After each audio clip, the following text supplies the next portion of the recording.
بسم اللہ الرحمن الرحیم الحمد للہ رب العالمین والصلاة والسلام علی اشرف الانبیاء والمرسلین نبینا محمد وعلی آلہ واصحابہ اجمعین ومن تبعہم باحسان الی یوم الدین اما بعد۔ محترم ناظرین،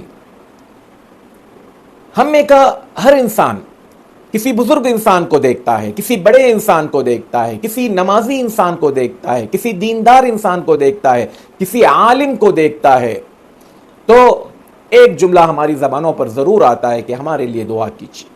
ہمیں اپنی دعاؤں میں یاد رکھیے، ہمیں اپنی دعاؤں میں مت بھولیے۔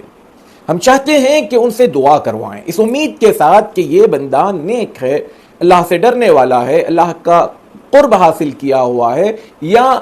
عبادتوں سے جڑا ہوا ہے، مسجدوں سے جڑا ہوا ہے، یا علم والا ہے، اس کی دعا میں اثر ہوگا، اس کی دعا شاید جلد قبول ہوتی ہے۔ یہ ہمارا ایک ایسا نظریہ یا ہماری ایک ایسی سوچ ہوتی ہے،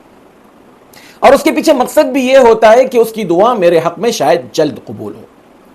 کیا خیال ہے آپ کا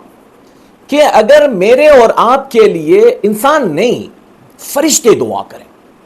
اور فرشتوں کے بارے میں اور آپ یہ ایمان رکھتے ہیں کہ فرشتے اپنی مرضی سے کچھ نہیں کرتے، لا یعصون اللہ ما امرهم ویفعلون ما یؤمرون۔ فرشتے اللہ کی ذرہ برابر نافرمانی نہیں کرتے، اور جو حکم دیا جاتا ہے اس کو من و عن کرتے ہیں۔ اب اگر میں آپ سے یہ کہوں کہ کچھ اعمال ایسے ہیں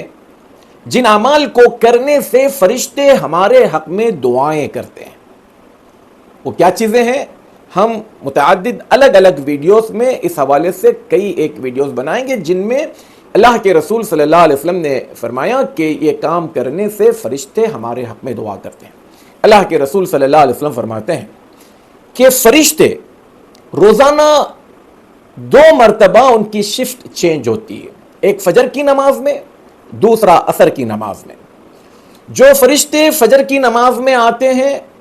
وہ دن بھر تک رہتے ہیں، عصر میں چلے جاتے ہیں۔ پھر جو فرشتے عصر میں آتے ہیں وہ عصر کے بعد سے لے کر دوسرے دن فجر تک رہتے ہیں، فجر میں جاتے ہیں۔ اور اللہ تبارک و تعالیٰ کے پاس جب یہ پہنچتے ہیں فَيَسْأَلُهُمْ رَبُّهُمْ، تو اللہ تعالیٰ اپنے ان نورانی فرشتوں سے پوچھتا ہے كَيْفَ تَرَكْتُمْ عِبَادِي، کہ تم میرے بندوں کو کس حال میں چھوڑ کر آئے؟ فَيَقُولُونَ، تو فرشتوں کا جواب یہ ہوتا ہے أَتَيْنَاهُمْ وَهُمْ يُصَلُّونَ، جو لوگ فجر میں اللہ تعالیٰ کے یہاں پہنچے ہیں وہ کہتے ہیں کہ اللہ جب ہم ان کو چھوڑ کر آ رہے تھے تو وہ فجر کی نماز میں مصروف تھے، بزی تھے۔ وَتَرَكْنَاهُمْ وَهُمْ يُصَلُّونَ، پھر جب وہ عصر میں آتے ہیں تب عصر کے فرشتے جب پہنچتے ہیں تو وہ کہتے ہیں کہ اللہ ہم نے انہیں اس حال میں چھوڑا کہ وہ عصر کی نماز میں تھے، اور ساتھ میں یہ دعا کرتے ہیں فَاغْفِرْ لَهُمْ يَوْمَ الدِّينِ، اے اللہ تیرے ان نمازی بندوں کو قیامت کے دن معاف فرما۔ کیا بہترین نظام ہے اللہ تبارک و تعالیٰ کا کہ فرشتے مجھے اور آپ کو مسجدوں میں دیکھتے ہیں تو اللہ کے یہاں جا کر نہ صرف یہ کہ گواہی دیتے ہیں، اپنی ڈیوٹی صرف ادا کرتے ہیں کہ ہاں اے اللہ تیرے فلاں فلاں بندے نماز میں تھے، بلکہ ساتھ میں میرے اور آپ کے مغفرت کی دعا کرتے ہیں۔ اور آپ میں شاید نہیں جانتے کہ مغفرت اللہ تعالیٰ کی کتنی بڑی نعمت ہے۔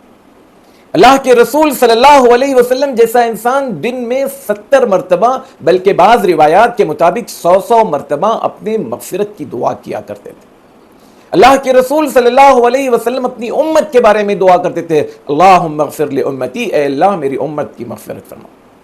یہاں فرشتے میرے اور آپ کے حق میں دعا کرتے ہیں اگر میں اور آپ فجر کی نماز میں اور عصر کی نماز میں مسجدوں میں پائے جاتے ہیں۔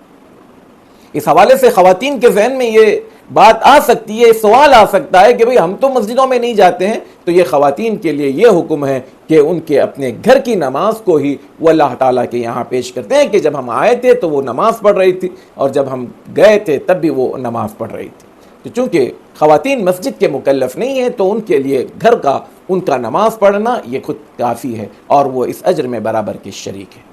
تو میں اور آپ اس حوالے سے اپنے آپ کو اگر سعادت مند خوشبخت بنانا چاہتے ہیں تو ہماری فجر کی نماز اور ہماری عصر کی نماز، خاص کر بقیہ تینوں نمازیں بھی اپنی جگہ پر اہم ہیں،